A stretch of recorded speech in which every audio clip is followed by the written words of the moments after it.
can't buy. It resides between my eyes. Walked through the fire, came out better on the other side. See, life's like a beach if you find the sand. And right now, I feel like 100 grand. You are listening to Inspired Insider with your host, Dr. Jeremy Wise. Dr. Jeremy Wise here, host of InspiredInsider.com. This is a special episode where I have some amazing leaders and entrepreneurs share some of their favorite resources, so stay tuned. This episode is brought to you by Rise25. At Rise25, we help B2B businesses give to and connect to their Dream 200 relationships and partnerships. We do this in two ways. Number one, we are an easy button for a company to launch and run a podcast for ROI. We do the strategy, accountability, and full execution and production. Number two, we are also an easy button for your company's corporate gifting. We make gifting and staying top of mind to your clients, partners, and prospects simple and seamless and affordable. Some companies even send gifts to staff from a culture perspective. All you have to do is give us the list of people you want to follow up and keep in touch with, and we do everything else from there, from gift selection to the card to your branding on the box. We call ourselves the magic elves that run in the background to make it as stress-free as possible for companies so they can build relationships and run their business. For me, the number one thing in my life is relationships, and I am always looking at how to give to my best relationships. And I've found no better way over the past decade than having them on my podcast, featuring what they are working on and sharing it with the world, and also sending delicious treats in the mail every few months for years. If you have thought about starting a podcast or gifting, do it. If you have questions, email us at support@rise25.com or go to rise25.com to learn more. This is a great people, great resources episode. I'm here with John Corcoran. He's been on the episode probably, or on the podcast probably more than anyone else has been on the podcast at this point. But we're going to talk about favorite books, podcasts, apps and software. But we'll start with, even though I know the answer, John, not everyone may know. What do you do and what's the website? All right. Hey, everyone. John Corcoran, and co-founder of Rise25, longtime podcaster, 16 years now. Yeah, that's what I do. Run Rise25 with Jeremy. So rise25.com. And then let's start with favorite books. All right. I have to list the stack that's always right next to me here. So there's Scaling Up by Vern Harnish, which is more like a textbook, reads like a textbook. I prefer it in audible form. It's easier to digest, I find that way.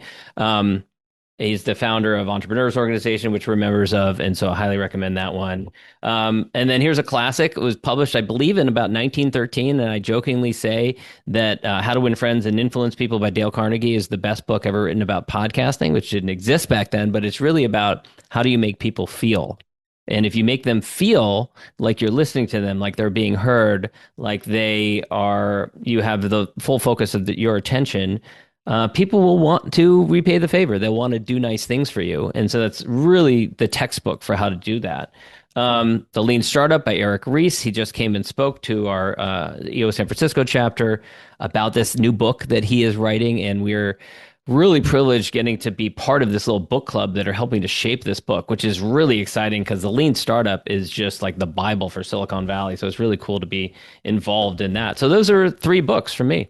And Vern's been on, I think, both of our podcasts at this point. That's right. I don't know if you're going to publish your discussion with Eric on his books or not. And that may be on Smart Business Revolution, which gets us to podcasts. But outside of Smart Business Revolution, people should check out. What other podcasts are some of your favorites? Yes, and Eric Ries actually does have a podcast, which is really good. So I'll definitely a shout out for that.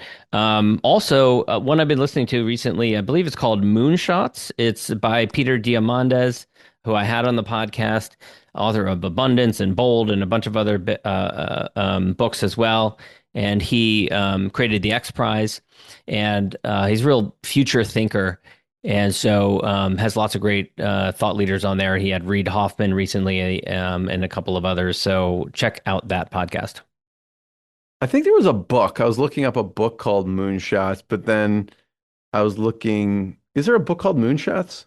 I'm not sure if he wrote a book by that name, but that's something that he talks about a lot is moonshots, is companies that just take a wild swing for the fence and try and just create something that's never been created before. That's kind of his whole thing.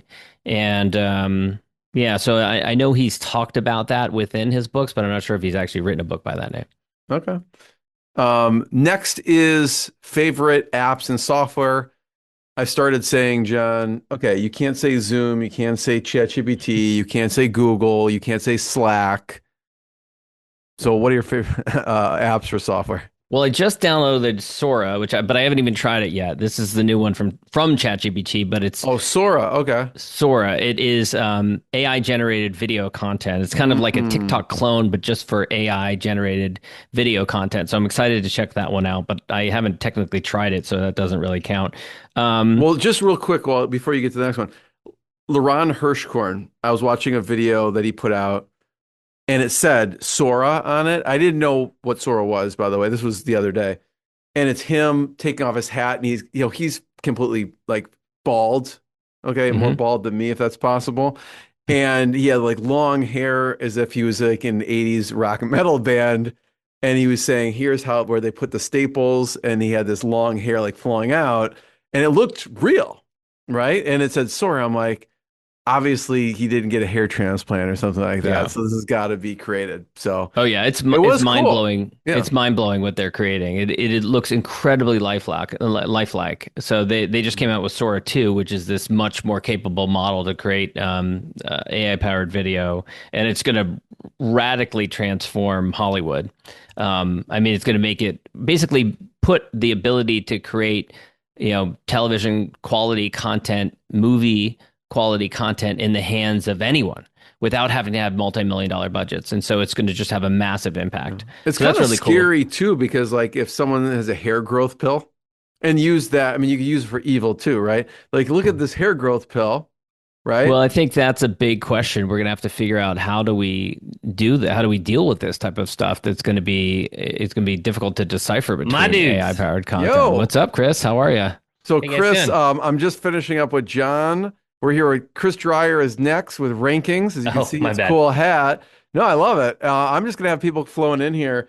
John was sharing his favorite apps and software. We're going to get to Chris in like 1 second. John was saying Sora. I don't know if Chris, you've explored that one yet. But John, what were the other ones? It's brand new, like just came out. I feel like I need some branding here. Chris is good at representing the brand. So this is a smaller one. So Sora, a much bigger app, but a smaller one is Whisper Flow, which is a voice recognition software, much better than what you have in your iPhone. It's actually kind of AI powered, and it can understand if you make a mistake and you go over it and you restate it, or if you list things in order, it will put it into bullets. It's really amazing, and it's capable of working with much longer portions of audio recognition and translating it into words. And you can actually dictate twice as fast as you can type. And I'm a really fast typist, so that's been a really cool one that I've been using a lot for the last couple of months. Love it. That's come up several times. John, as I always tell people, you're welcome to stay on or hop off, whatever it is. Chris Dreyer. I'll listen to see if Chris has got better answers than mine. Exactly. This is great people, great resources. We're here with Chris Dreyer, rankings. Chris, just start people off with what you do besides throw amazing conferences. Okay. What you do and your website. You're on mute though. Muted, Chris. Rookie move there. So first, thanks for having me. I own Rankings.io. We help personal injury law firms with their marketing. We work with around 230, 240 plus law firms currently. Been doing it, slinging SEO for a couple decades now. And that's what we do. Awesome. And also you want to give a shout to the website for your conference. Yeah, so pimcon.org. We have our conference. It's actually coming up October 5th through 8th. And we have Nikki Glazer has entertainment night one. We've got Ross Salino as keynote day one, formerly Salino and Barnes. Amazing story. And then keynote day two is James Helm, Top Dog Law, who is just gunslinger, amazing advertiser in the PI space. Yeah. And if you're listening to this, whenever you're listening to this, you'll probably check out the next one. He probably has someone cool on there. That's the last amazing. one And, at David Chris, Spade. David Spade. I'm noticing on the website it says it started as the Personal Injury Mastermind podcast. Was that the podcast we started together with you and became a whole It is. conference? Wow, It amazing. is. It is. You guys, You'll have to helped me tell launch. Nikki we said hello. Yeah, our friend Jason Swink gave me the push, and I signed up with you guys to start the pod, and Wow, look at you it's now. just kept going. Yeah, Amazing. Good David work. Spade was last year, and then the keynote last year. Phelps. Yeah, Michael Phelps. Michael Phelps. Yeah, Wow. awesome. So we'll start with favorite books. Favorite books? What category? Business books? Business, sure. And then obviously give a shout to your book, of course. We'll give a plug, tell people your book, and then we could go into your other favorite books. I'm going to answer this a little bit differently because I think people have read The Good to Greats, The Rich Dad Poor Dad, and those types of books. I really love Greg Alexander's book, The Boutique. I think it's one of the best professional services book. I've read that numerous times. I love listening to Greg on podcasts. He's so energetic, no filter. When you said that, I had you on my podcast, and you said that after I got off, I bought the book on Audible, listened to it, and then had him on the podcast. But you're right; it's a fantastic book. So good. Yeah. I listen to a book called Amp It Up quite often. It just allows me to think bigger. There's also The Science of Scaling Up. It's a new one that I like. The big mindset books. I think when I started off in business early on, it was everything's tactical. You don't know how to do the thing. And later in the game, you've got these amazing leaders, you got these executives. It's more about the strategy and the direction, the big decisions that you have to make. And so I like those that really help me think differently. I'm really into a lot of biographies right now too. Any favorite biographies? I'm trying not to sound cliche, but Titan from Rockefeller and Elon's, Walter Isaacson. But I feel like really Walter Isaacson's books in general, if you just look up Walter Isaacson on Audible or Amazon, he's got a bunch of awesome biographies there. Yeah, and I think most of I find myself going into these deep research modes, right? Where I'll go look to Alex Karp, right? And I'll go listen to everything that he's talking about from Palantir and all the interviews, and then I'll listen to Peter Thiel's wacky interviews, and he's a little on some of the stuff that he's been saying, but I go really deep on these individuals we hear from, and not just their mainstream books. They're 0 to 1. I'll go deeper on researing them. That's a good point. Peter Thiel's stuff about the Antichrist he's been focusing on lately is a little out there. I don't know if you saw the Joe Rogan clip. It's a little bizarre. It's I'm really into surveillance and data, and my other hobby is the Antichrist. It's not bass fishing, come on. Everyone's got to have a hobby. Well, that takes us to podcasts, right? Which is cool. I like your perspective. Okay, I'll get their book, but then I want to see them in a little different perspective on these podcasts. I can't remember. I saw somewhere where Walter Isaacson was featured on a podcast. Was it? I don't remember if it was Jordan Harbinger's podcast, possibly, or someone else's. I don't know. What are your favorite podcasts? And obviously, you can give a shout to yours. Well, Personal Injury Mastermind. I do have great guests. I'm really excited. I've had these unicorn lists, this Dream 100 that you guys have taught me, and I've had some people on there, and I just spoke to Morris Bart, one of the founding television advertisers, one of the biggest in Louisiana. I just had him on the show, and that's going to be coming up in a couple months, and that conversation was amazing. Such like a celebrity in our space, right? My favorite podcast, My First Million podcast. I think that Sam and Sean have an amazing cadence. They're fun. They go back and forth, a different style. There's a lot of energy. I love the Founders podcast.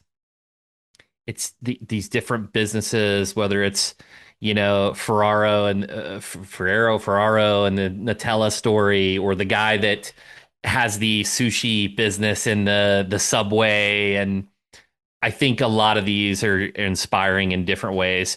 And also, too, it's like you get in these different points with your company where you have to make decisions like, am I going to continue to specialize, or am I going to expand my TAM? And it's like, oh, well, here's Richard Branson that is in like every category, every niche. And then here's this other individual that's had stayed super focused, like, and people that made big pivots like Michael Dell from computers to IT.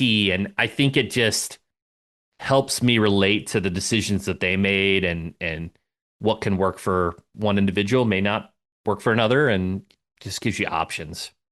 So it sounds like it's not just podcasts, but you look at certain guests and you may listen to them across different podcasts as well.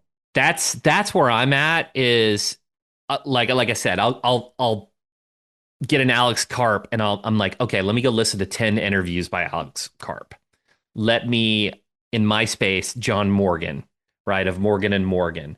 So I'll just type in John Morgan and see if he's had a recent podcast, and sure enough, there'll be one, and he'll tell some similar stories. And I really dislike when people get in these loops of, you hear the same story over and over. But like, if the interviewer is good, they'll pry out a piece that really is interesting, and you just get a deeper understanding of who they are and how they grew their business, and it's more meaningful as maybe one interview or one book. Totally. Apps and software. Some of your favorite apps and software. Is it cliche to, chat GPT? I was going to say, I forgot to preface this that I did with John, which was, you can't say ChatGPT, Zoom, Slack, Google. It could be on All your the good phone. ones. I'll give you a couple that just popped into the dome. So Alex Hormozy just did his big book launch, and he had his upsells, and I went all the way up the ladder because I have a different perspective on this. Is like, I think connections are extremely valuable. So I got invited to this private school community, met some individuals there, but he has he basically uploaded all of his workbooks, his writings, his SOPs, and you could access his AI. And it's been really intriguing because you'll pull out things that aren't public, and just to kind of get in his brain and how he thinks. So that's a tool I've been using. But other than that, I'm very similar. I mean, I've got on the rotation ChatGPT, Claude, Grok. Those are the big three that I use a lot. And Any in your phone from a health perspective? It could be business or health. Yeah, And I mean, Larry, by the way, Whoop. welcome, Larry Benet. We'll be right with you. You could hang on, and we're just getting Chris's favorite apps and software. We'll go to Larry next. Any on your phone, Chris? Yeah, so I just bought the Whoop.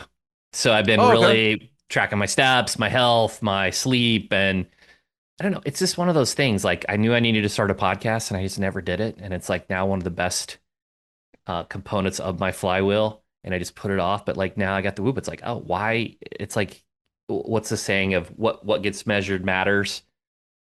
And it's like, oh, you go home, and it's like, oh, I had 3,000 steps for the day. Like, maybe I park, instead of taking the golf cart over to so-and-so, maybe I walk there. And just little things that can contribute to, being Yeah, I mean, I've had healthier. the Aura Ring for years, and it's like when you track it, it just makes me more aware of it. And when I'm aware of it, I do things differently if I wasn't aware of it. Right. Yeah. So I love that. So Chris, thank you. You're welcome to stay on and chat. I know you have stuff to do, but people can stay on or pop off whenever. So I'm going to go to Thanks for having Larry. me. Thanks, Chris. Larry, thanks for joining us.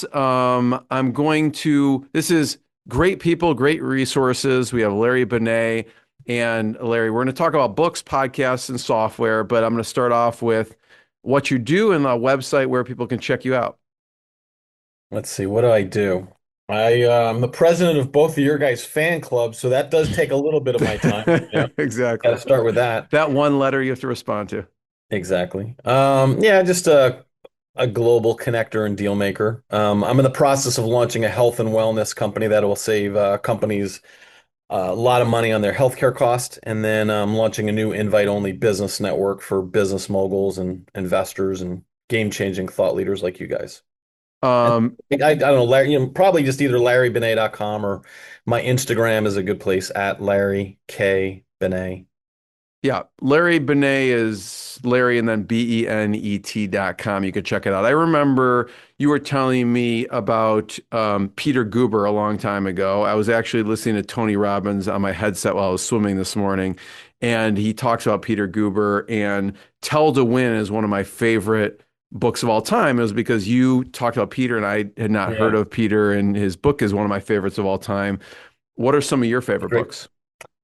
Um, Well, you just mentioned Tony Robbins. So I would say Tony's Unleash the Power Within was definitely a book that I've leaned on and read, multiple times.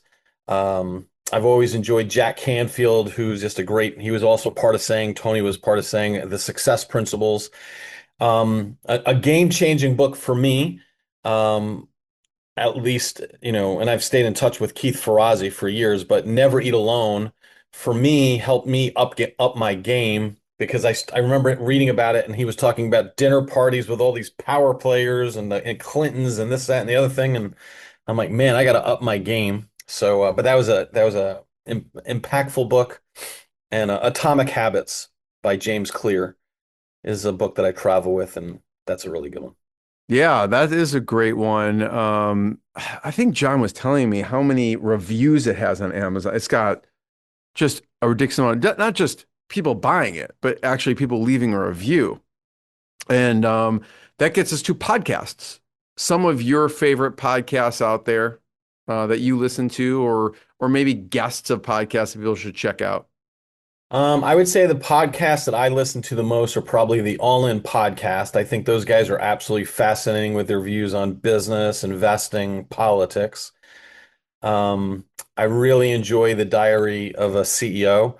That happens to be a good one. And then for me, the ones I probably listen to the most, I probably listen to the most to Gary V on all things social media, consumer trends, entrepreneurship. And I find Dan Martell very helpful, as well as insightful on building media as well as entrepreneurship. And then I'm a real big fan of Ed Milet. Really enjoy Are him. there any specific within those podcasts, any specific guests you recommend, some of your favorites, whether it's Ed or Dan's podcast or Gary V or whoever? Well, I remember Jesse Itzler and Ed Milet did a podcast together. I assume that was on Ed's podcast. I mean, Jesse is one of my favorite humans. And they both talk about time in a very unique way. I know for me, uh, I think there's been 22 people that have since passed that were part of my saying network. Talk about And saying the saying network for a second for people who don't know. it was just it was a group that I had for 10 years. It was an invite-only business group. So everyone from Tony Robbins to Peter Guber, the owner of the Golden State Warriors, to Russell Brunson, to the guy that runs the Grammys, and other interesting people that you would know and recognize. I brought them together annually. But Jesse was talking about time, and Ed talks about time. And I look at how life is very short and fragile, and so the way I look at time was a lot because of that one specific podcast that Jesse talks about, and Ed talks about as well. So podcasts, so we'll get to apps and software. Some of your favorites could be on your phone, it could be health, business. I'm kind of giving you the caveat of we Yeah. don't include Zoom, ChatGPT, Slack, Google. What are some of your other apps and All right, so software? I'm gonna share some things that everyone uses but may not think about.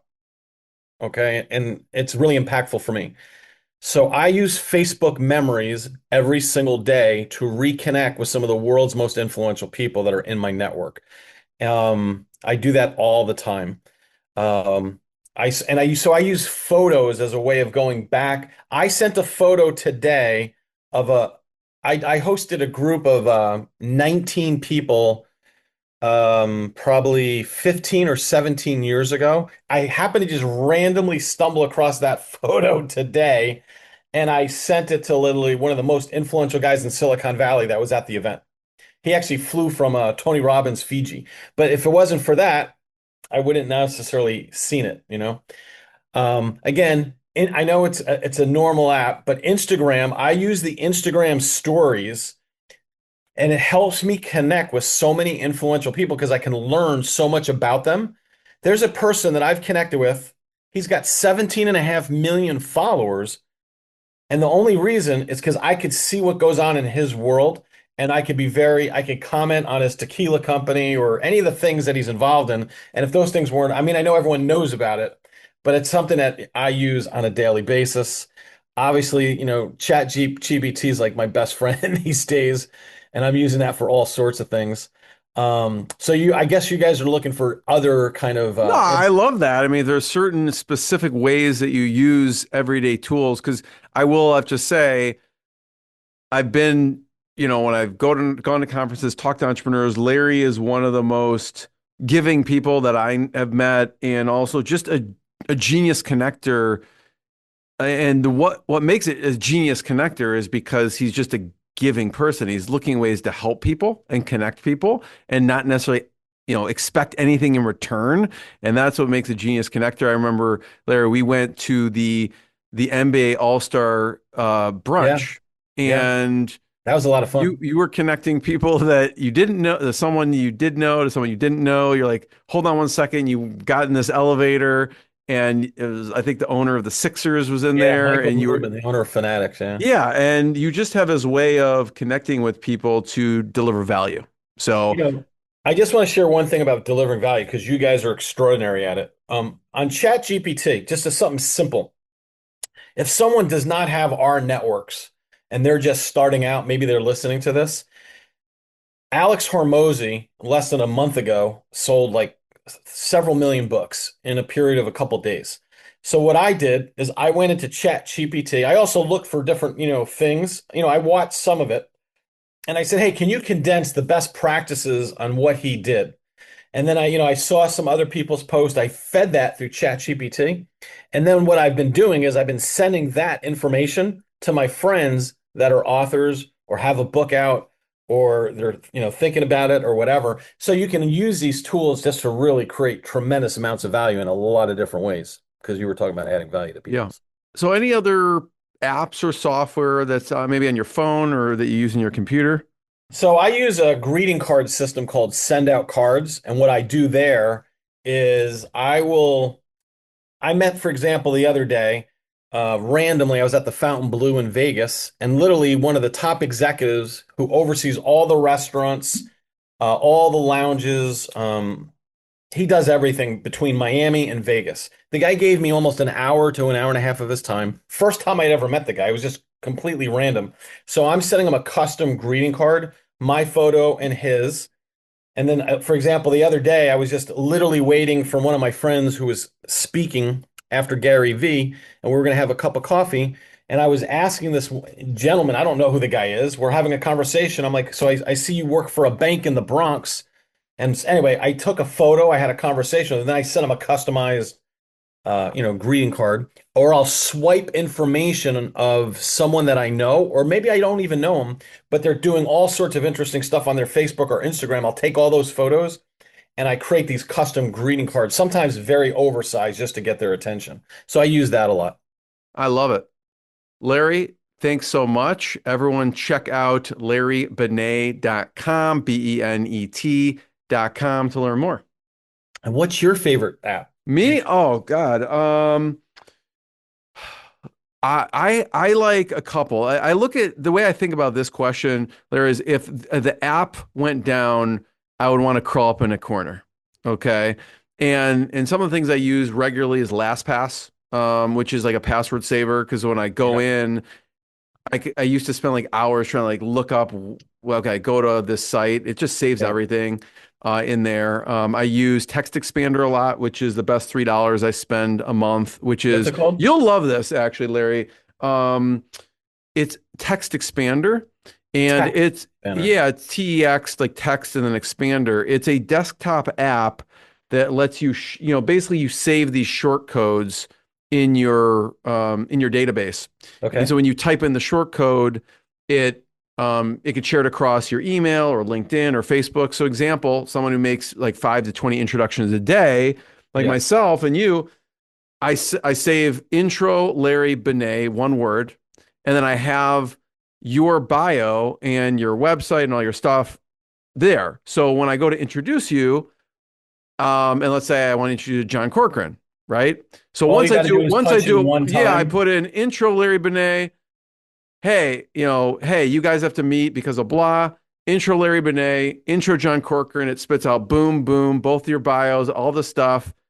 And then I send off the email. It takes me 15 seconds, right? But it's like really well done. Look like I spent, which I did. The first time I send your intro, I have to create it, but I enter it in a text expander. Our customer support uses it for like commonly asked questions and things like that.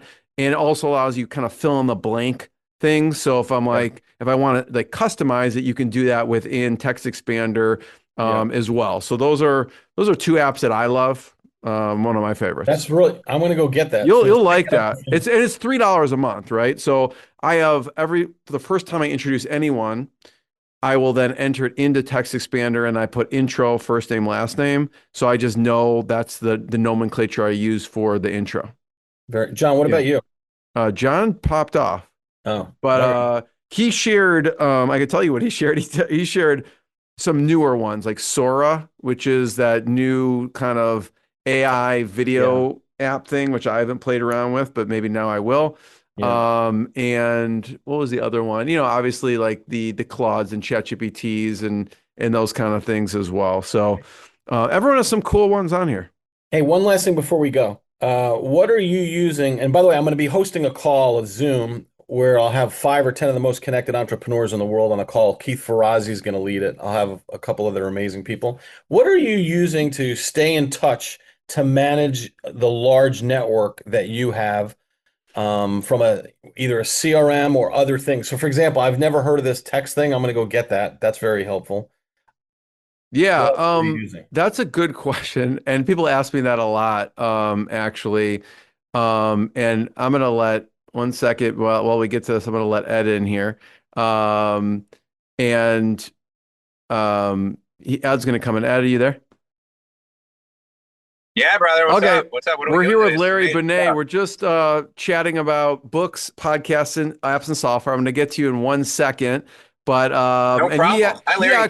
For podcasts, Ed, Larry, I don't know if you guys know each other, but Larry mentioned one of his favorite episodes of all time was Ed Milet and Jesse Itzler about time. And Ed actually wrote the book Time Collapsing, one of my favorite books. And Ed actually had Jesse on his podcast, which was a great episode. So it all comes full circle in there.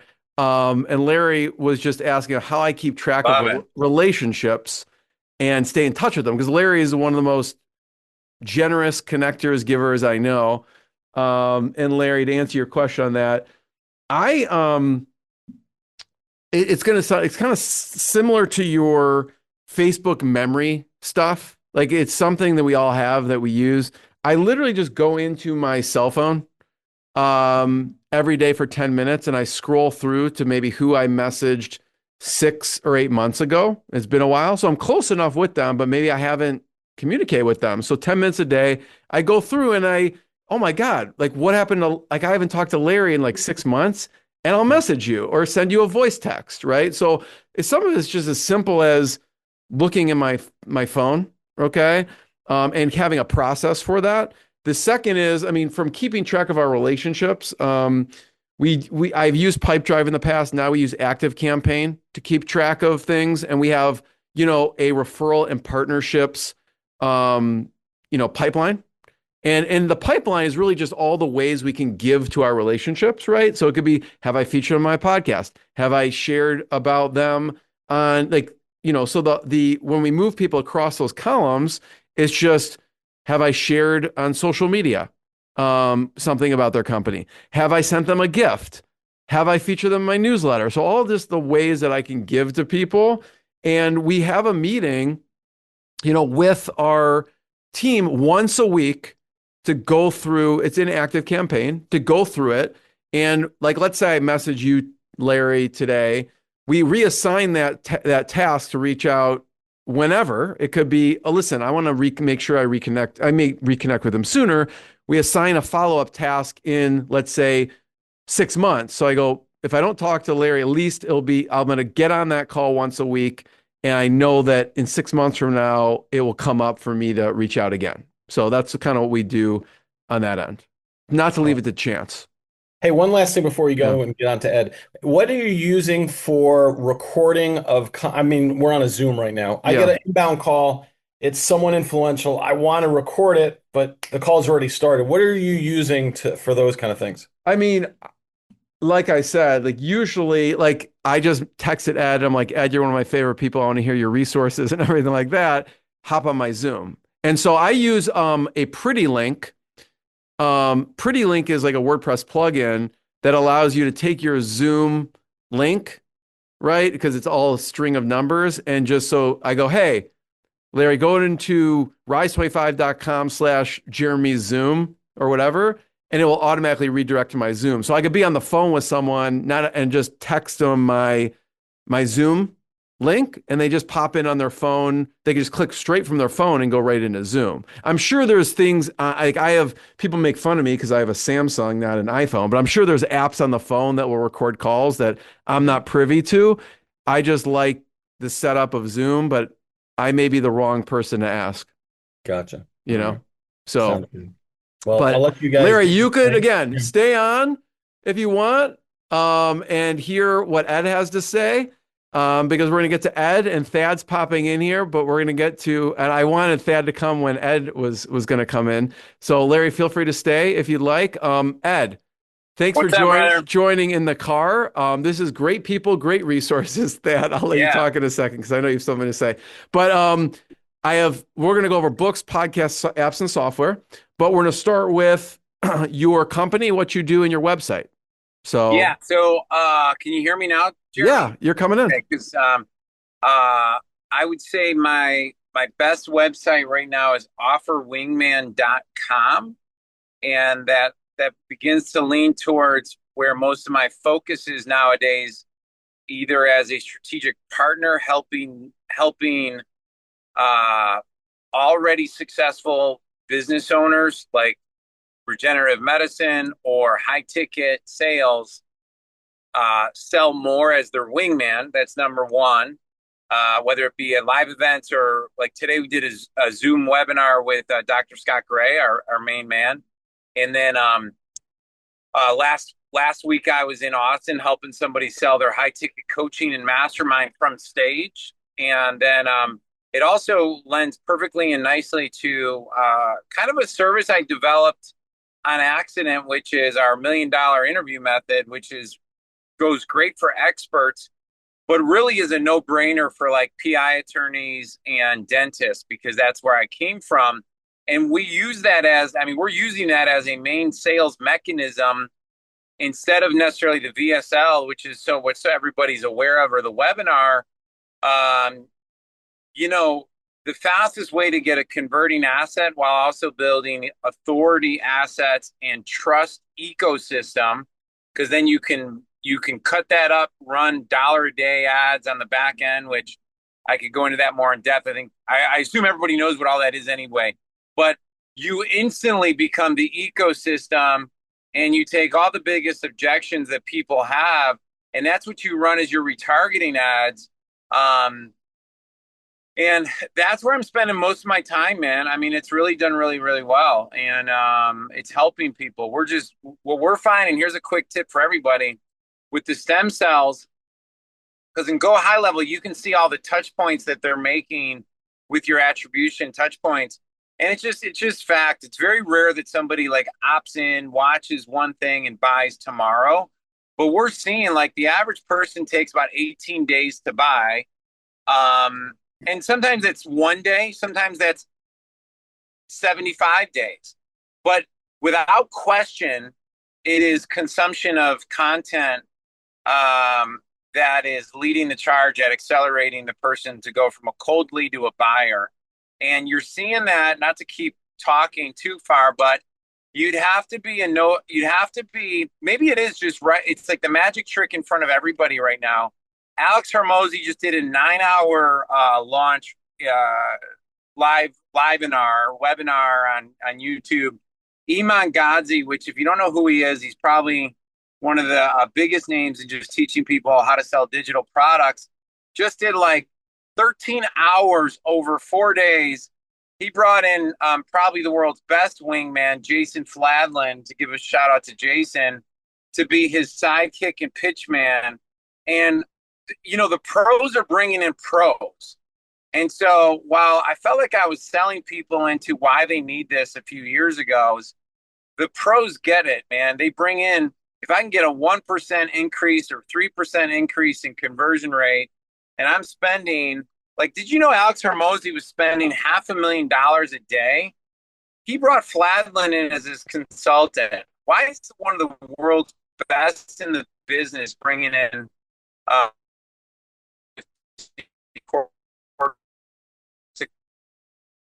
because if you're going to spend money nowadays, when people don't trust anybody, you want to know, setting up and doing the say a third party advocation. Kind of rambling, just I'm in an idea if you're going to be off 2 minutes. So, No, you're good. Focus, I can listen. I think Thad and Larry would agree. We could listen to you all day here. It's too bad you're on your phone. You cut out for a second there, but we heard most of what you said. Are you still there, Ed? I think he may have cut out for a second. Oh, can you hear us? Yeah, I'm here, brother. Go to Dad, and I'll be at my house. All right. Yeah, come back in when you come back in, because I want to. Yeah, I want to hear your books and your podcast and software, and he'll come back in. But Thad, good to see you. You're looking trim, my man. Like you must be working out and eating right. Yeah. So we'll get back to Ed in a second. I know you're laughing and smiling, but this is great people, great resources. Thad Winston, and we'll get to Ed in a second. But tell people what you do and your website to start. Okay. So the website is True Scale Marketing. I call myself pretty much a business connector from the perspective of very similar to you, Jeremy. Like, our Rolodexes, I'm dating myself because I still like to use the word Rolodex, right?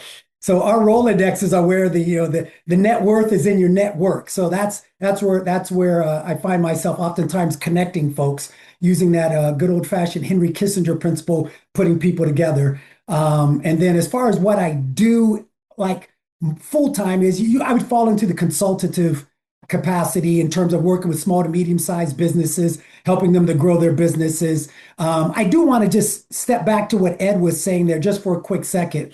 And that is this, Ed is one of the, he can't say this, but I can. Ed is one of the premier business-minded growth specialists that's out there in the industry. What he does cross-pollinates across whatever industry that you're doing.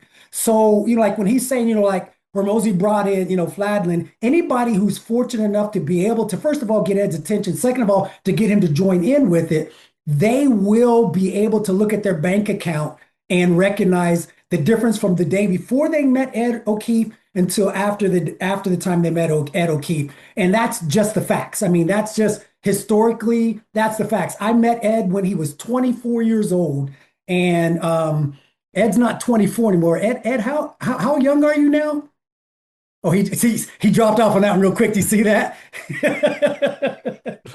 But he's not 24 anymore. But I've known him that long, and from that entire time, he's the same gentleman, constantly adding value into people's lives, very much like you, Jeremy. But I had to say that just real quick. I feel like this is a wingman to the wingman episode, But no, I've been reading Ed's copy, getting emails from him for decades. Yeah. And I was like, this guy is a genius. He really is. Copywriter, marketing mind. When you talk about compelling offers, I've obviously bought his books and I've gone to his events and everything like that because he always adds value. He's authentic and genuine. Has an amazing family, and the Ed that you see out here is the same Ed that's at home. He's just authentic and genuine. So your favorite book, or where can people check you out? You're on social or website. Where can people learn more? I do need to get more of a social presence, and I'm jumping on board. So I'll do that. But it's just Thad Winston, THAD Winston. If you look on Facebook, I think there's a caricature of me as a true marketing genius, like on Facebook and in Instagram. In terms of books for me, dude, I'm an eclectic book reader. Like I looked at my audio book, Audible, account before I jumped on here. I've got 1,094 books, and man, it's just like across the board. But I would say this. I would say first and foremost, I'm a spiritual man. I don't categorize myself as religious, but I'm a spiritual man. So I would say Bible first. But books that fall into the category of Daniel Kahneman, like Thinking Fast and Slow, behavioral economics, those type of things, those are just like it just waters my soul. Books like Influence by Robert Cialdini. A number of years back, I was fortunate enough to be able to speak from the same stage with Robert Cialdini back in the day. Failing Forward by John Maxwell, an insanely amazing book. Just anything by John Maxwell is good. And I would round it out with a unique one, but it kind of falls into like an Ed O'Keefe genre because it's Matthew McConaughey, Green Lights.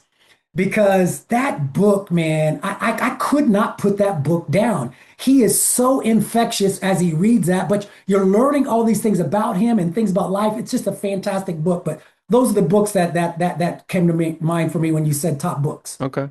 And I'll just ping, since Ed's back, I'll ping back to Ed. Ed, you missed, you had Thad as your wingman to your wingman. Yeah, I kind of feel like this is a setup, guys. This is way too nice. I didn't know you were going to be on here. I had no idea you were going to be on here. No, when I saw both of them, I guarantee you they're going to be on at the same time at some point. But I love it. So let's get to your. One of my favorite people in the world. Yeah, one of the most selfless people in the world. So unbelievable. Talk about your favorite books, Ed. Outside of time collapsing, of course, but yeah, no. I mean, right now it's let's see here right now. I'm actually reading the Bible as much as I've ever had. So thank you, Thad, for throwing that in there. Here's a book I would challenge everybody to read, is especially like with what recent events with the Charlie Kirk assassination and just people with the amount of silliness people are calling him every word in the book. Go out and read Thomas Sowell. If you want to have your belief systems challenged from one of the greatest thinkers in our last 100 years, he's one of the wisest guys, and whether you agree with him or not is not relevant. Is that so many people don't have opinions, or have opinions without anything to stand that on. And there's no, do you guys know Thomas Sowell's story at all? How do you spell his last name, Ed? Sowell. Okay. So I'm going to take, Jeremy, I'm throwing your podcast sideways story, man. Let's do it.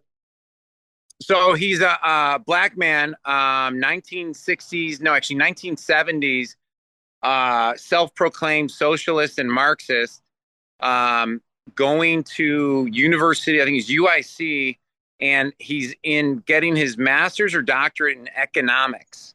Okay. And his professor was a famous economist. I want to say Martin something, but it's not coming to me right now. And he said to him, okay, cool. Take all your beliefs about socialism and Marxism and why you think this is great, and make it your MBA or dissertation as to prove them all using economic theories. And what happened was the exact opposite of what every single theory that he thought about, like what life should be, was disproven. Yes, that's Thomas Sowell. And so a lot of like Charlie Kirk's theories, or a lot of the stuff that Charlie Kirk's, you could tell he was a big student of Thomas Sowell. And he became one of our most well thought leaders at explaining economics and why it's actually harming. And me being from the south side of Chicago, why it actually harms all the inner city neighborhoods, and why, and I can go down this rabbit hole if you want, but we don't need to do that for now. But my point is that stuff's been very relevant lately. And then Jason Flavlin's stuff, I'm just spending a lot of time studying his stuff because really what I realized, I bought all Jason's stuff. I don't know if it's Webinars That Sells or Webinars One-to-Many Selling. Yeah, he's got a one-to-many book, Yeah. which I think I have over here somewhere. You probably have it and you haven't even read it. No, I listened to the Audible. Yeah. I did. I listened to the Audible. Yeah. So what's great about Jason though, and I just want to encourage people, like if you think you're not great at selling, there's only 3 options, right? Number 1, you suck at selling. And that's okay if you're willing to have the budget to go hire a pro like me or Jason who does the pitch for you. I'll give you a quick funny story on this, right? Make sure I come back to number 2 because you have 2 options. It is a learnable skill. There's nothing superhuman about it. Most of it's internal belief systems. Actually, let me give you that part first. You can literally learn any language and rewrite your own belief systems by just speaking his words into existence.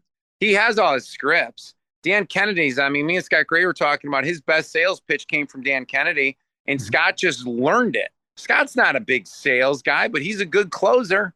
Yeah, he is. Close. So, you think about it. So, that's been a big thing. But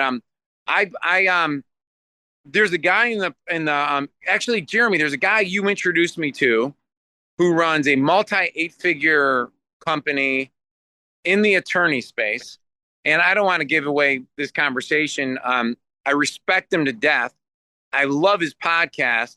And then he posts his webinars on his YouTube channel. And so and it was awful. It was awful. It was so bad. And it wasn't him. It was like he took his VP of marketing and XYZ, whatever the niche thing was. And that's who did his webinar. So the first 3.5 minutes was like this guy giving me every reason to turn the thing off. And then the next 15 minutes was the most boring ass stuff I've ever listened to. And I was like, dude, is this supposed to sell me? I was like, you could just have me do it. What I said to him, I sent him the link. I'm like, hey, if this is supposed to sell, and I know his price points and I know his industry, lots of money in the industry. I was like, I'll just show a picture. I don't know if I said this to him, but I mean, here's what I would say. I'll just show a picture of those people so they'll be edified. And then I'll do the amazing pitch. Because what they're talking about is super, like it's AI, it's sexy, it's going to make these people a lot of money. Yet these guys went right into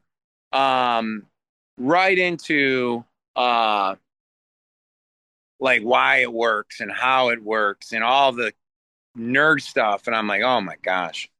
So those are the books I'm reading. So I'm going to stop talking. I've spoken too much. No, this is great. And I'm going to go back to Thad for 1 second. And you think of your favorite podcast, Ed. Thad, favorite podcast? Of course, I have to say Inspired Insiders. I mean, who would I be if I didn't at least throw that one out there? But in addition to that, I'm a consistent listener of the Diary of a CEO, Stephen Bartlett. I find it fascinating. It's a really good one. And then this one you've never heard of because it's brand new, but it's also because I'm a Buckeye. I'm an Ohio State Buckeye fan, and it's a podcast called Down to Downs. It's Caleb Down and Josh Downs. And they're talking about football and talking about life and talking about a bunch of things. So it's really, really a good one. Down to Downs. Ed, what about you? Favorite podcast? Or it could be favorite episode. As Larry mentioned, cool. Jesse Itzler with Ed Milet. So he'll have to listen to your episode with Jesse Itzler. Or did I lose it already? No, we can hear you. We got you. Oh, okay, cool. Without question, Sean Ryan show. Without question, Sean Ryan. Oh, I mean, without question, Inspired Insider. After that, though, Sean Ryan show. I'll give you guys a 20 after. Okay. Thank you. Yeah. Jerry, I want to plug Inspired Insider too, so I apologize. Oh, thank you. I'll give you the 20. Thank you. Hey, Sean Ryan. What is why? You know why? Sean's on a search to kind of figure out answers. I mean, I'm really in a place in my own life where I'm trying to figure out, like, do I do more of a Sean Ryan show one, instead of just doing business all the time? Because, but I really challenge everybody, go listen to Sean Ryan show and then listen to the Victor Marx interview. Victor Marx. high risk missionary, severely abused as a child. It's like a 4.5 hour, but it's not like you won't be sad. Like people will be like, oh, I don't want to. No. This guy's one of the baddest dudes on the planet. And he talks about his whole experience about being raised. He talks about spiritual warfare. Is this him? I can't see. Let me see. Oh, okay. Well, that's Sean Ryan's show, but that's not Victor Marx. Yeah. I got you. But type in Victor Marx too. They do like 2 or 3 episodes. Victor and his wife go into the most dangerous places in the world to rescue women and children. Oh, wow. And his story, I don't want to steal any stories there, but then I think it's really important for men, especially men, to listen to stories of like somebody like Victor on so many levels. But I'm going to leave it there for teasing purposes because I have no idea what our timeline is here, and I don't know what's going on. There's no timeline. You just, I'm here as long as people are coming in. So it's amazing. Yeah. So if there's any other podcasts, go ahead, and if not, we'll go to apps and software, favorite apps and software. But add any other podcasts of your favorites, Sean Ryan. PBD podcast. Yeah, the PBD podcast, Valuetainment. I like those guys. I like how they argue and entertain, or they're, it's where I get a lot of my news, honestly. And then, but they're business guys at the same time. So I kind of like that mix of like, they could talk about every topic. He's had some real cool guests, Patrick Bet-David, some really amazing guests on his show. He purposely brings on people that had completely different perspectives than him that he doesn't get along with. And I think it's amazing, Yep. Thad, favorite app software. This could be app on your phone, computer, and I'll just throw out, as I've been telling people, Zoom, ChatGPT, Google, Slack. Those are all the usual suspects, but any others that are favorite for you? I will hit that, but I want to step back for a real quick second because Ed had mentioned Charlie Kirk. I personally had never even heard his name, unfortunately, before, this, horrible incident, atrocity occurred. But I have a friend that is very, very well off. And he called me and he told me that he was literally the last human being to have lunch with Charlie Kirk.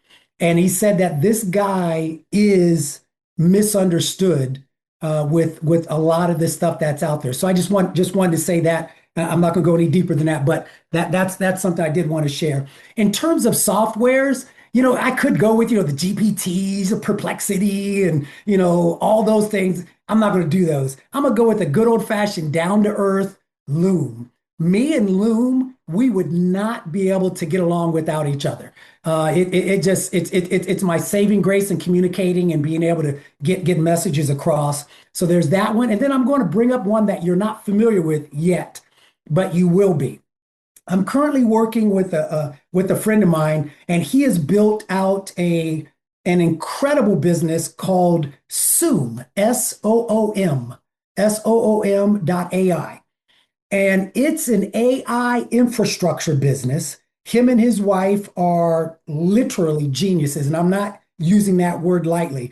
This guy got a degree in neuroscience from Duke in 3 years. Took some classes at MIT to be able to learn his AI, and he's an insanely bright individual. On top of that, he's got incredible business chops. At one point in time, just a few years back, he was the world's 3rd largest advertiser on YouTube. So he's got incredible business chops. And now what he's done is he's got an infrastructure, which if I can communicate it clearly, the light bulb will go off on everybody who's listening, is right now, everybody who's out there inputting their ideas and going back and forth on ChatGPT and all these other things, you're giving your intellectual property to ChatGPT. It's bubbling up that knowledge. It's getting smarter and smarter and smarter. And all your competitors are getting on there and being able to take out your IP ideas directly from ChatGPT. Well, this gentleman's business would allow you to capture all the intellectual property of your business in the infrastructure, and it becomes now an asset within your business, increasing the multiples of your business. So it's an amazing business. Soom, SOOM.AI. Chris Walker and Taryn Walker. great folks. Awesome. Yeah. And Ed, we'll go to you if you're on. It reminds me I had Quinn Kramer on the podcast, who's a co-founder of Daily, which is like a leading real-time video platform that provides APIs for integrating audio, video, AI into apps. So it's like kind of the Twilio of texting, except for like for voice and video. And his company kind of powers some of the, clients are like AWS, Google, like Yes. those type of people. And Yeah. it reminds me a lot of him. Just comes off kind of just really nonchalant, modest, but Yeah. he's a genius when it Ridiculous. comes Yes. down to it. Yeah. This is Um, both of them. Him and his wife are yeah. both in that category of genius. I think we lost Ed. So I don't know that if you have any other apps or software on your phone, it could be for health or business. I mean, I use Fitbit, but that's nothing new. I mean, I but mean, you're looking fit. What I are you doing? appreciate it. What are you doing for your health lately? Honestly, I've been walking. I've been getting between, 12 to 15,000 steps. I've been eating smarter. Had a few health challenges that really just, got my attention and just said, hey, buddy, you're not getting any younger. You got to get some things lined up. So yeah, I've done that. And yeah, I'm down probably about 57 pounds. And feeling That's a pretty good. small human being right there. Yeah, Yes. that's Yeah, awesome. but yeah, that's what I'm doing. I'm spending a little bit of time in the gym too. So Awesome. Well, thanks for sharing. I'll wait for Ed for a bit, and I thank you both. Um, but this is great people, great resources. I'm here with Mark Hiddleston. Okay. Thad already answered. Larry Benet already answered. We're going to talk about your favorite books, podcasts, apps, and software. Mark, like both of you, is actually, again, just true giver, connector, amazing human being. Actually just came out with a book, which we'll talk about. But Mark, just start off with what you do and your website so people know, and then we'll get to the questions. Okay, so we help warehouses get organized with racking, shelving, conveyor systems, and really any kind of tech to help warehouses optimize their operations. Our website is specialracks.com. And yeah, So when Jeremy's you're talking about, Mark, you have these big wine companies or huge companies, and they need to build out all of the shelving for their infrastructure so they can pick and pack, right? Yeah, totally. Or cold storage is, we just did a project in Texas. It was 35,000 pallet positions of frozen, it's turkeys, whatever you could think of, frozen food. So any kind of business you can think, if you have a warehouse, you see these big warehouses, we build the inside of them. Love it. What a good business at Yeah. this point. Yeah. I love the non-sexy businesses that just make everything work. And that's really what it is, right? Yeah. And give a shout for your book also. Yeah, so I just published a book called The Tao of Pizza. It was kind of a mix between my personal philosophy and business life. So, Jeremy, when you said favorite book, since I just published it 2 months ago, I wanted to say my book is now that it's published. You have to. But I did have some answers. But yeah, it's a mind, body, spirit, emotion approach to living, and basically, find deep peace, unshakable clarity, and true prosperity. So, thank I you. love it. Where's your favorite pizza place? So it's called the Tao of Pizza, and the pizza is more of a metaphor of the Tao is kind of a wholeness word of like everything's connected to everything, and then the pizza is kind of how we have to slice. We slice our lives up into different slices. Being at home, husband, father, and community member, business owner. So the pizza is a metaphor, but there's a place called Fazerati's in town. I will give you a good. I live in Napa, and Fazerati's is my favorite kind of pizza because they always have the games on, so you can go there. All right. Yeah. Love it. Other favorite books, Mark? So when I looked at this, I've got a bunch of favorites like Sex, Ecology, and Spirituality by Ken Wilber. That's the biggest book I've ever read. But really my favorite book, I'd have to say, is East of Eden. I read it in high school, but I just read it again recently. I actually had to buy it because I went to grab it and it fell off the shelf and it hit the ground and kind of got damaged. And I saw this other lady in line in the checker, saw her book had a little nick on it. And I was going to put that book back. And then I was like, man, if I've ruined this book, I've got to buy it. And it's huge. But I grew up in California, and it's about this region. but it's a book that's a novel, but it also, there's so many layers of it. It's a philosophical way of like how the economy in California developed, how wealth was created, legacies and stories and everything. So that's it's my current favorite right now. So Cool. Favorite podcasts? Some of your favorite Inspired podcasts. Insider. Oh, yeah, another 20 out. And they're here with Jason Cement. Jason, we'll get to you in a second. People are just coming in and out. So Yay. Jason, we'll get to you. Mark is just going through books, podcasts, and apps. We're on podcasts. So outside of Inspired Insider, obviously mention your show too, Mark. The Dow Pizza podcast. So yeah, I catch that every month or whenever it comes out. Inspired Insider, and then John's Smart Business Revolution. And I don't really listen to the popular ones, but people will send me tidbits. And I went from a podcast doubter 5 years ago, then now I'm using them for all kinds of things in my business: personal development, entertainment, making business contextual, networking. So yeah. It could be also a favorite episode that you've seen on another podcast. Maybe you don't listen to it regularly. I don't know if you've had a favorite guest on your podcast. Who's been a favorite? Probably Steve Waller. I interviewed one of my longtime clients, and he actually turns out he was employee number 6 or 7 at DHL, opened up all of their international branches. So it's somebody I've known for 10 years, but during the interview, it was just a really neat story of how he moved from New Zealand to the London and then the States, and quite a remarkable life as somebody that I get to visit with all the time. That's awesome. Yeah. And we'll, and by the way, I just want to say hey to Nick Luisi, who's on here. Nick, we'll get to you in a second. So favorite books, favorite podcasts, and now apps and software. So Mark, what are some of your favorite app software? I'm going to throw out, you can't say Zoom, ChatGPT, Slack, the usual suspects, some of your favorites. I thought I was on the evolving edge because I was going to say Slack. So I don't know. I'll have to pass. I'm the or maybe how you Calendly, I guess. I mean, you didn't say Calendly. Okay, Calendly. Yeah, you know what?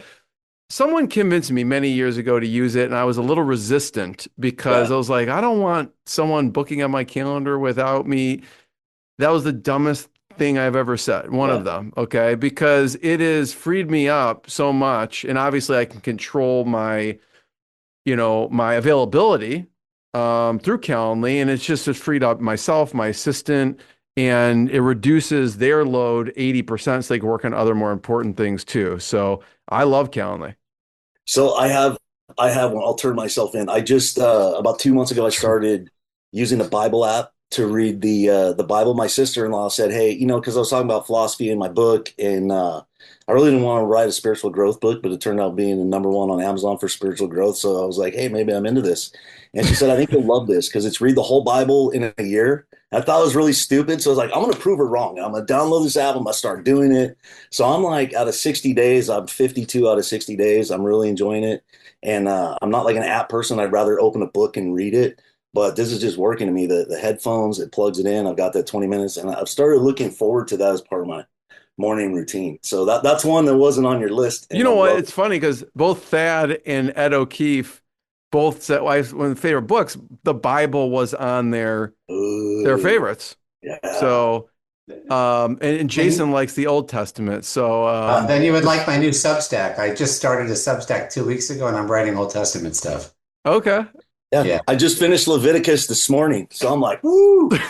You're 3 months off the cycle, but it's good. Who knew this would evolve into this conversation? But that's what I love about it. And again, Mark, I know you're busy. If you have to hop off, but feel free to stay on and chat like all of us. But so Jason, we're going to talk about your favorite books, podcasts, app software, but tell people what you do and where they could check you out on your website. I run Get Visible. It's a marketing agency. We've been doing it for about 20 years. My partner and I started it. He used to work for me, and then we started working at night together, like back in 2005, till we had enough clients, and he quit his day job, and then now we're up to 23 people, I think. COVID was very good for us because it got him to go remote and sell his house and move from Arizona to Minnesota, get some winter weather. That sounds terrible. Are you serious? Usually I you go the swear. opposite way from Well, Minnesota to Arizona. Is he crazy? I think the in-laws are still in Arizona, so it's all good. even more reason to stay in Arizona. Oh, the in-laws in Arizona. I got Yes, you. he Okay, wanted okay. winter, he wanted snow, ice, all that stuff. So he's done, and now half He our must team. really like his in-laws to move to Minnesota. Oh my God. So half our team is in America, half is overseas. We're really front to back from we're introducing cold outreach now, but it's build a website and then just figure out how to get you clients any which way we can. We're Yeah. Clint Eastwood of digital marketing. Get Now that's an visible. old reference if anybody knows that movie. You can check out Get Visible, and I like the QR code on your Zoom. Can How people do you actually do click that, that? by the way? That I just went to your thing from that, but how do you skim that? Is that part of So the here, you need a thing called, there's plenty of apps for it, but that one is probably OBS Studio. Like you see, I have a funky Zoom frame. That's not a background. It's a system called OBS Studio, and you have a free version. It's very easy to learn how to use it. So I could control different things on the top of my navigation. That's very cool. Yeah. And a happy new year to you and Jeremy, brother. Thank you. Thank Yeah, you. Happy New Year. Yeah. Thanks. And so that's a good app right there, right? But we'll start, Jason, with books. Books. Well, I'd say that I read all the Bourne books, so that was one of the first things that got me into crazy reading was the thriller novels because Robert Ludlum was the king. I met him before he died, got him to sign a book for my dad. So he did, his legacy is being continued through Eric von Lustbader, who took him over. And a bunch of guys have written in his name. So I like him. I would say one of the best trilogies was the one that Jennifer, I forget her name, she played the spy. It's the Russian and American spy. It'll hit me in a second. That I highly recommend that, mostly because it's a good story and every chapter has something about food.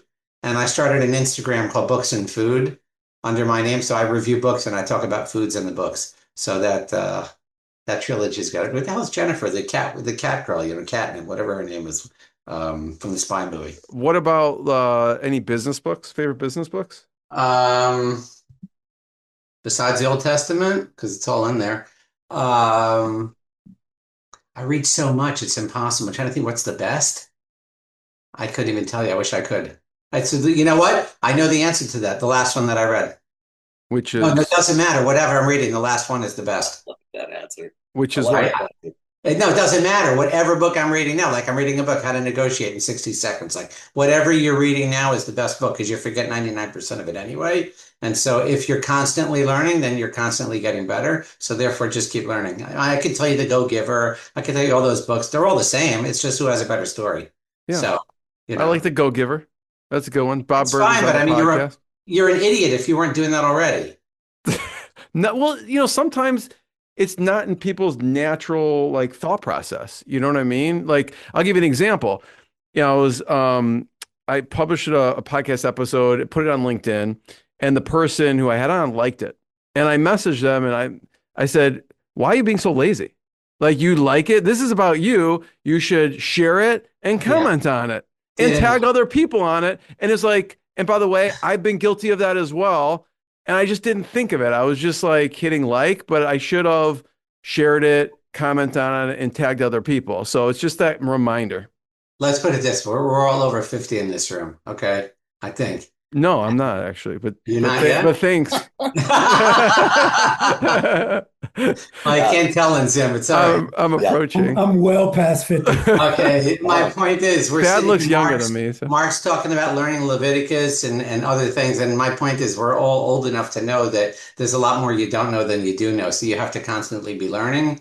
And I don't say I'm well read, I'm well forgotten. So that's it. So favorite book, I don't really have it. So favorite podcast, and I'll before you answer, it could be podcast you listen to. It could be like an episode with someone. I've had Jason. Jason, you had a great episode. You were on twice, and also you had one of my favorite comedians of all time. Elon Gold's on, and so Jason's friends with Elon Gold, and I was saying how I love this comedian. He's the best comedian ever, and Jason's like, I'm actually friends with him. I'm like, oh, okay, and they both came on. and we had a great conversation. That's definitely, the two of you on was one of my favorite episodes. Yeah, well, that was a show for Elon to do all his impressions. That was fantastic. No Yeah. question. I'm not a podcast guy. I used to listen to Howard Stern religiously, but he changed too much in the last 5 years. On top of it, I find I can't actually listen and work. I have to be focused. So I don't drive anymore because my house is my office. I go to the post office, the postal box to get my mail, or the grocery store. I don't have time to listen to podcasts. So I make them. So you should just listen to the one that we did with Elon Gold and Duncan Alney from Firebelly. Thanks for being here. I'll get to you in a minute. Right. He jumped off. I think everyone scared him here. So we'll go to apps. Before we go to apps and software, Jason, you must have apps and software. You just mentioned one. I have one I'm going to tell you about because I made it. I made it. It's called Milo, Mylo. Just go to Google, type in Milo Chrome Store. It's coming out now. It's a bookmark manager.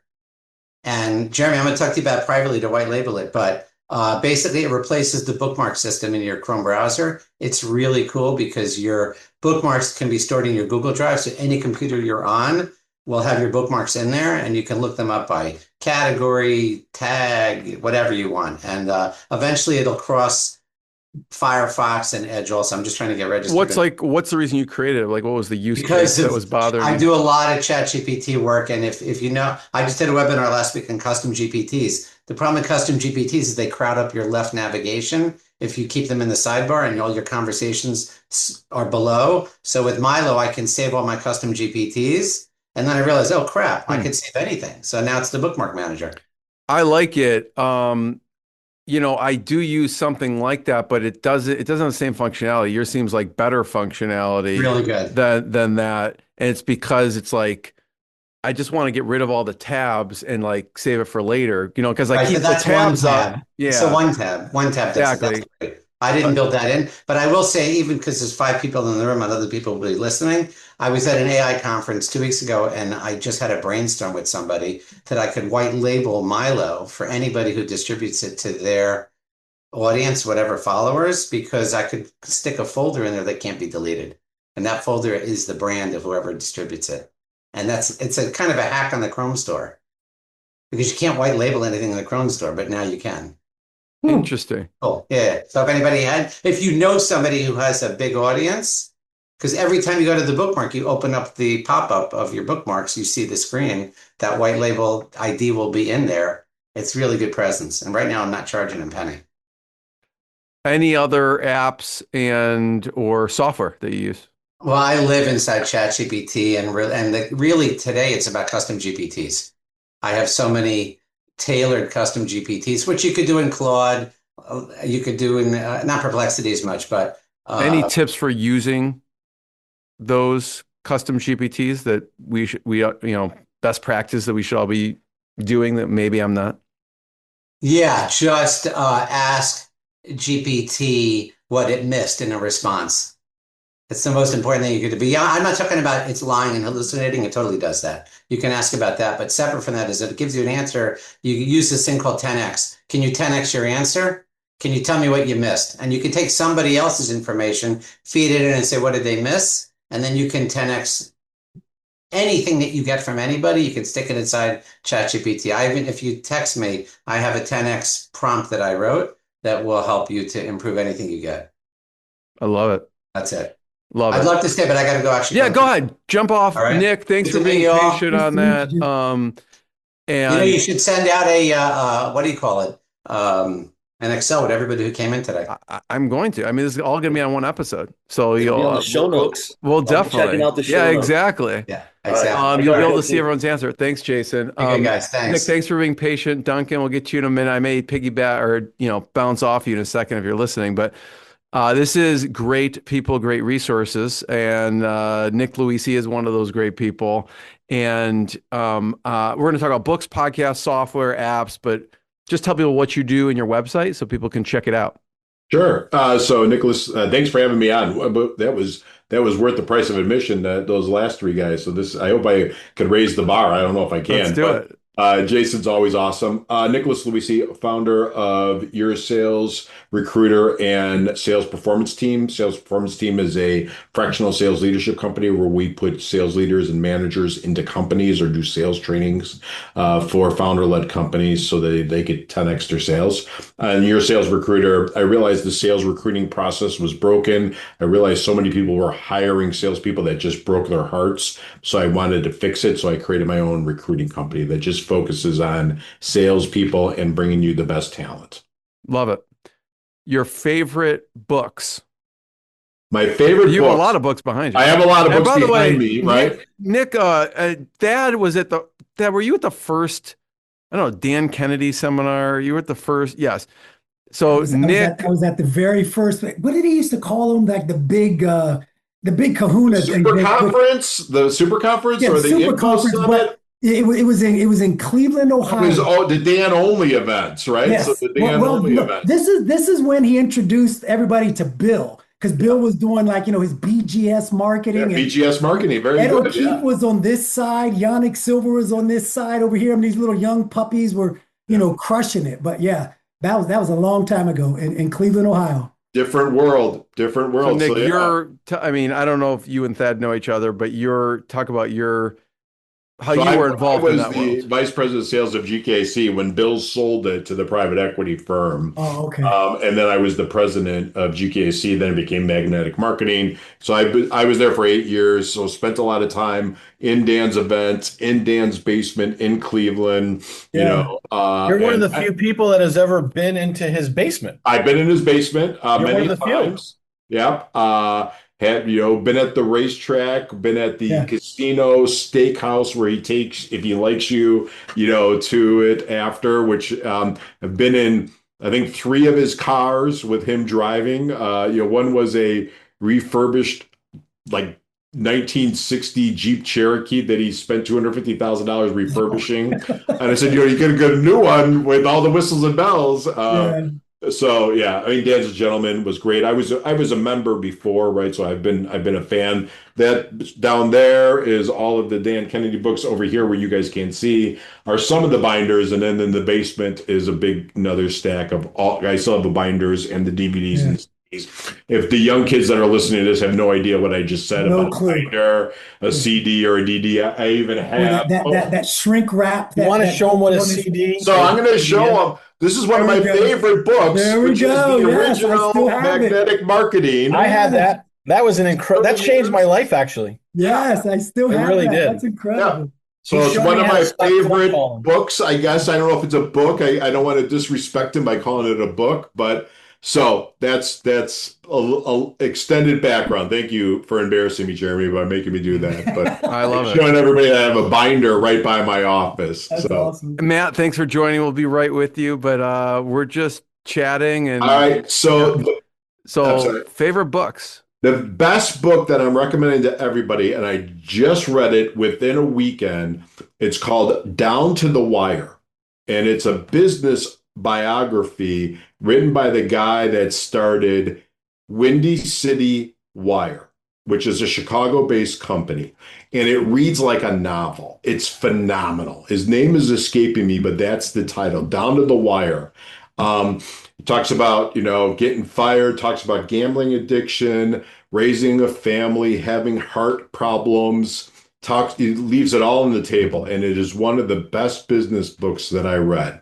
And I'm making my son read it now that I just finished it, and I will buy him around Is that Rich Galgano? Is that the right? Yeah, that's it. Yeah. Okay. He's a Chicago guy. A lot of fun, really good marketer, really good salesman, really good entrepreneur. So highly recommend that book. Awesome. And then podcast. Favorite podcast could be podcast, a guest, like an episode that so you like. I like All In, right? But it's getting a little too political, right? But I liked it when they talked about business. Now they're the big guys in Washington, D.C., but I like that a lot. From a tactical perspective, I like 30 30 Minutes to President's Club, right? Because I deal with a lot of young salespeople. And so I always make them listen to that because those guys are young. And, what is it called though? It's 30 Minutes to President's Club. Interesting. Okay. And the other one is All In, which is the three guys. I forget their Chatham and these other two guys. So yeah, it's fantastic, that one. Yeah. Apps and software. Favorite apps and software could be on your phone, your computer. I'm gonna again. So I like Hollow, right? We talked a little bit about that. I like Hollow, right? Which kind of Hollow is one that will read you the Bible in a year. It's got all the different guys, so I enjoy that a lot. I'm tracking my macros and my micros. I'm trying to get as many pull-ups as Jeremy could do by the end of this year. So I got my net diary. You're buff. Duncan, when Duncan was hanging out, Duncan, off you can go on video. He was like, "Who is that buff guy at the dinner?" And I was like, Nick was telling me how much he benches, and he could bench he could dominate me. So, but I'm still, hey, Duncan, good to see you. I saw your video the other day on your TikTok or Facebook. I thought it was the coolest thing that you did. But no, I got to get to your pull-ups. I'm woefully behind on my pull-up number. So my net diary is one that I like from, I think like everybody, I'm in ChatGPT, just trying to get better and better at it. I think it is the future. The one thing that I like is Go Full Page, which allows you to kind of steal everybody's landing page and save it to a PDF. Go Full Page, because I'm forever taking 1,000 screenshots, then forgetting which way they all land together. So I like that. Go Full Page? Go Full Page, I believe, is it? Yes. It's an icon, right? So once it's an icon, I forget the name. Go Full Page, correct. Is it like a Chrome extension or an app? It is a Chrome extension. A Chrome extension, okay. Yeah. And because I'm dyslexic, I'd be lost without Grammarly. Or you would never want to read any of my messages or emails or anything because they would not make any sense. Yeah. I mean, you remind me, it's like sometimes I forget just to go to Chrome extension, the Chrome extension store and just look to see what's there. Yeah. So thanks for the reminder on that. Cause I always am speeding up video or doing something. And I'm like, there's probably 72 Chrome extensions that I could put on for free, most of them today. So I love that. That's great. Nick, I know you're busy. So again, feel free to stay. If you need to hop off at any point, just hop off. I know since both Duncan and Matt has like so many kids, young kids. I do, Matt, want to get to you because I know you have a million things to do. So I'm going to hear how my day went today. What's that? Wait till you hear how my day went today. Oh God. I'm going to piggyback you and Duncan together. So Duncan, just tell people what you do in your website. Again, Duncan's one of the biggest givers, connectors, amazing entrepreneurs like everyone here. So Duncan, tell people your company, what you do in your website so people can check it out. I'm Duncan, and I'm the founder of Firebelly Marketing. We are a social media and email marketing agency focused on small and medium-sized food and beverage brands. And website's firebellymarketing.com. Awesome. And then I'm going to come to you in a second about your favorite books. I'm going to piggyback off you and Matt. So Matt, Duncan, Matt, do you work with Greater Than, also Chicago brand? Not yet. Are they still around? I haven't seen them. Terrible drink, but they found a niche. My buddy runs it. It's a terrible drink, but they found a niche in breastfeeding That's women. a great testimonial right there. They found a niche. They were like struggling for so long until they got put on like the aisle with all the things that breastfeeding women eat, and they just exploded. Wait, breastfeeding? Aren't they a coconut energy drink? Yeah, yes. But when women are having trouble producing enough breast milk, somebody went to the internet and said, this has been the greatest thing for producing more milk for my kids or whatever it is for my breastfeeding child. And it blew up from there. And so now they are that. I thought one of the founders is from Highland Park. Yeah, yes. Yeah, they're. So they're both of them from Highland Park? They're two brothers. Okay. So you know them. How do you know them? I mean, Jody's friends with John. Jody's right now on a trip in Scottsdale or fucking one of these places. I think Santa Fe with John's wife. They've been friends for a long time. So it's too late. What's funny is I was in the gym working out the other day and someone had a Greater Than t-shirt, and I only know it because I'm local. And I'm like, oh, are they back, or this guy's a vintage T-shirt? Because I haven't seen them. They're bigger than back and better than Wow. ever. Terrible drink. Well, Terrible you're drink. gonna have to get them on the podcast, Duncan, on the Firebelly show. The founders of Greater Than, Maybe so. like how they niched, and we won't mention what Matt said about their taste terrible. I heard from a friend that it's a great drink. I've had it before. It's not bad. I mean, he sent me like a case of them, and I was like, is it too sweet or what? No, I love pure coconut water is like my favorite drink in the world. But no, it's just like, why pervert coconut water with other terrible things? Sorry, I've stolen the prompt here. No, I'm gonna have Duncan share his favorite books. But Matt, I'm gonna first, so I can just have both of you share these questions, these answers. Tell people about what you do and your website. Matt, to me. Oh, sorry, yeah. we're go ahead. Key Runner Property Management, keyrunnerpmc.com. We manage single family residential property. And why'd you get into that? Oh, I was buying properties with my sister in Boulder, Colorado, and moved to Tulsa where my wife is, and started buying properties and realized it's a good recurring revenue business. It puts me right in the pipeline of buying properties. Love it. And Matt is also a pilot as well. So if you need to fly anywhere, he'll pick you up. So Duncan, favorite books, and then Matt, I'm going to go to you. Your favorite books, Duncan. The reason I didn't want to come is because I don't like to talk about business things very much, and y'all are all, in heaven talking about business. So I'm really loving Matt right now. We're keeping it real. My favorite books are not business books. Like what? That's fine. I like the History of the American People. It's by Paul Johnson. I've read that book again and again in different parts, and it's a wonderful way to contextualize a lot of things that have happened and happen. You understand a lot about where the social and cultural parts of the United States originated, and just maybe if I had read that book, I may not have come to America if I'd read it before I came to America. But it's a great book. I like Duncan's Siddhartha. of Indian descent, and his dream was to be a cowboy. That's right. Yeah, it didn't work, Matt. There's time. You got to go to where Matt lives, right? There's time left. You got to go to Arizona.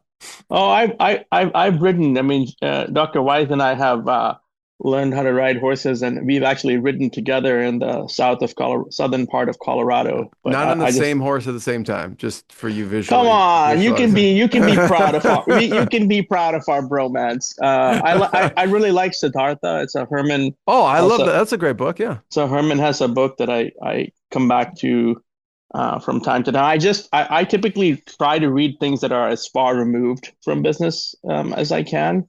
I like to put things that I don't do in my daily life into my brain so that I can find inspiration in those things. I just read Broken Girls by Simone St. James, I think, and it's a book about it occurs in two different timelines. It occurs in 1950 and 2014 at the same time.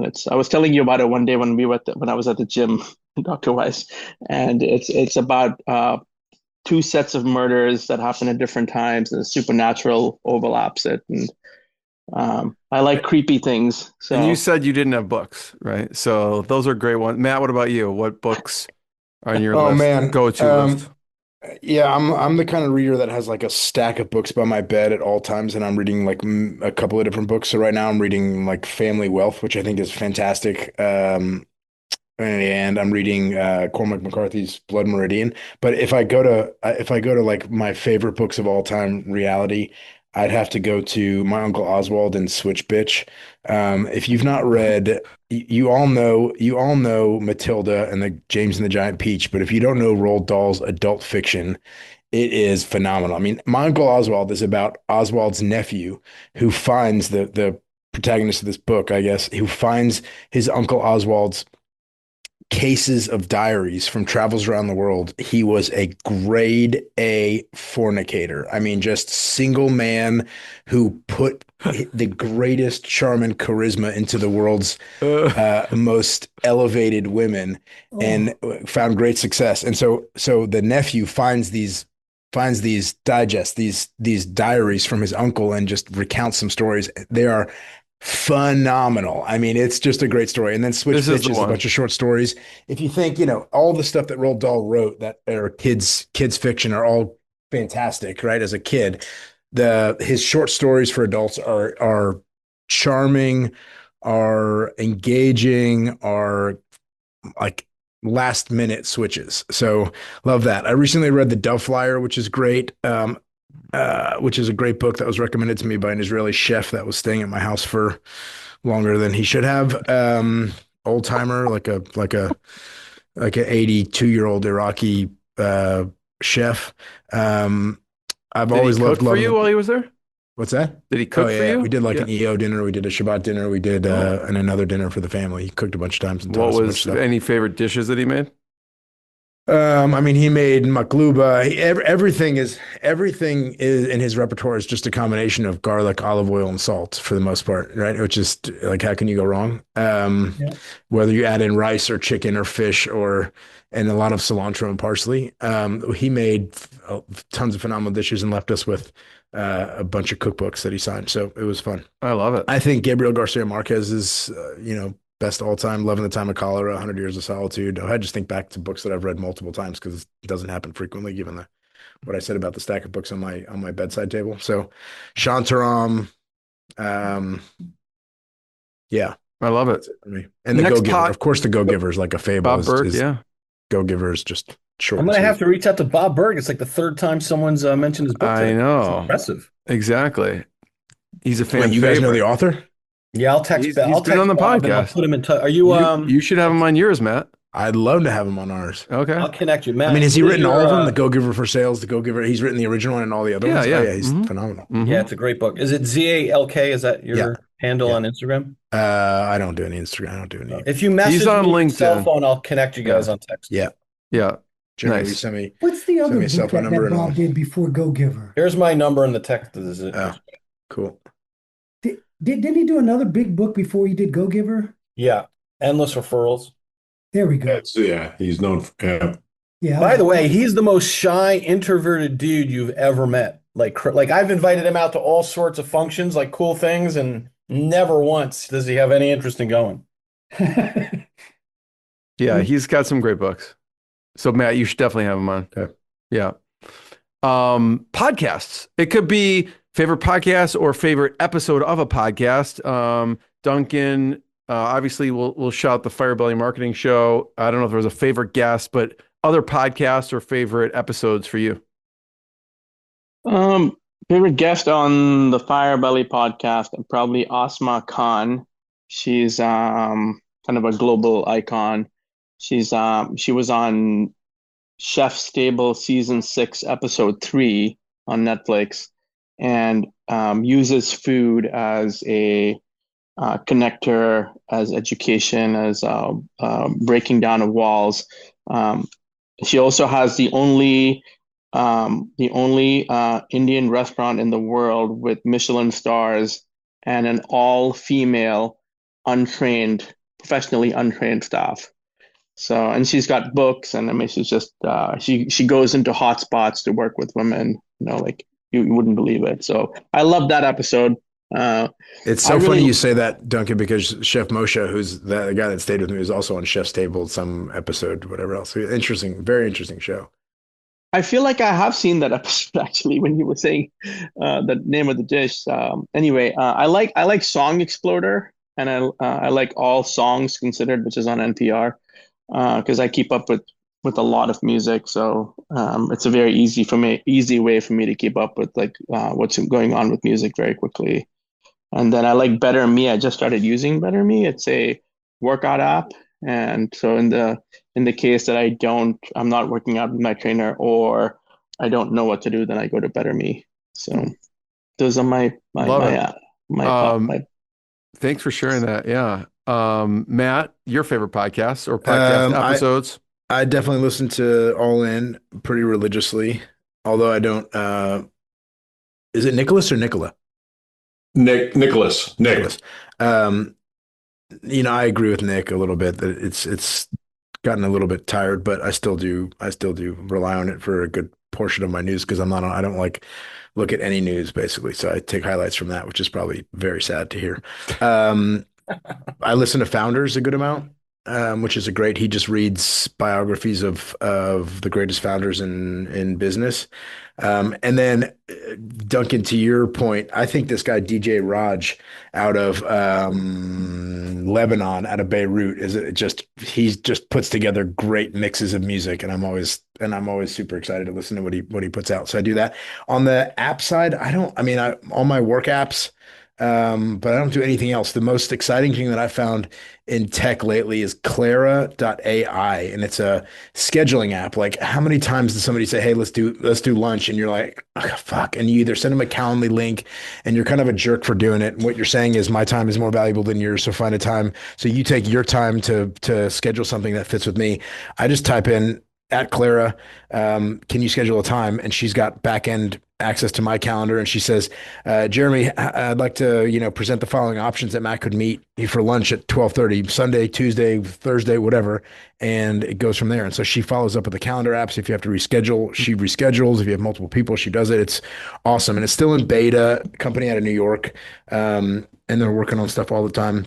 It's not perfect. Sometimes you look like an idiot for looping in somebody who's a total moron. And it's like somebody on your team's really just totally brain dead.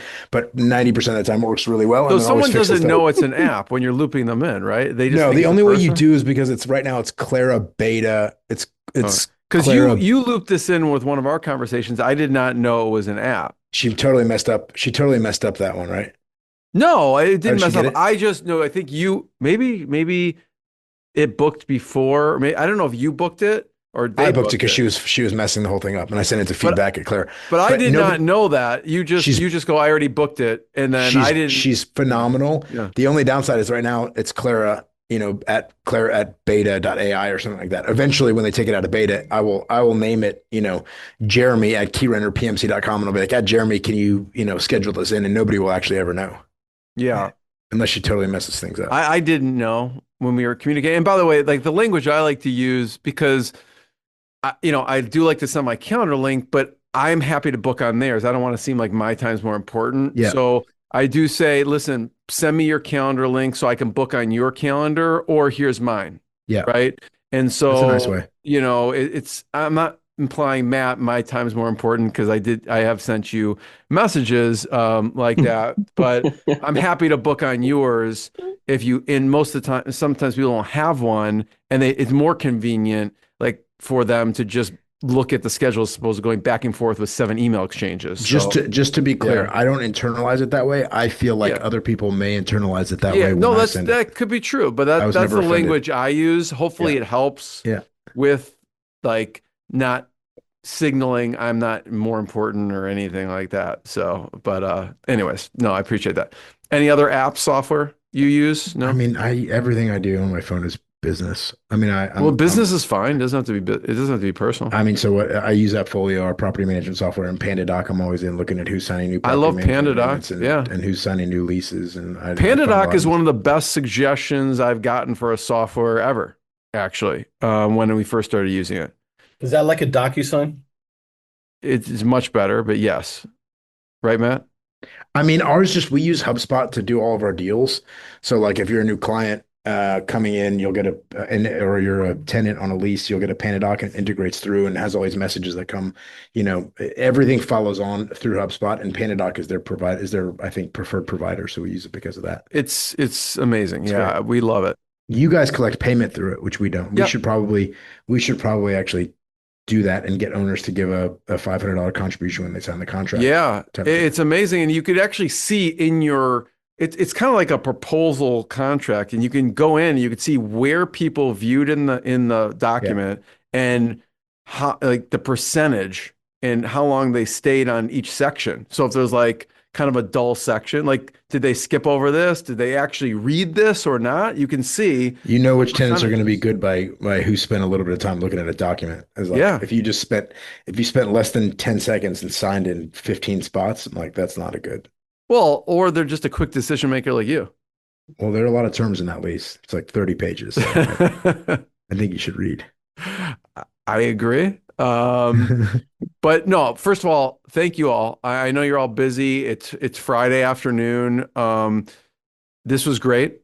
And this episode will go out together. You guys will have each other's info and everything like that. So thanks everyone. What I got, you can't buy. It resides between my eyes. Walked through the fire, came out better on the other side. See, life's like a beach if you find the sailing right now. I'm feeling like $100 grand.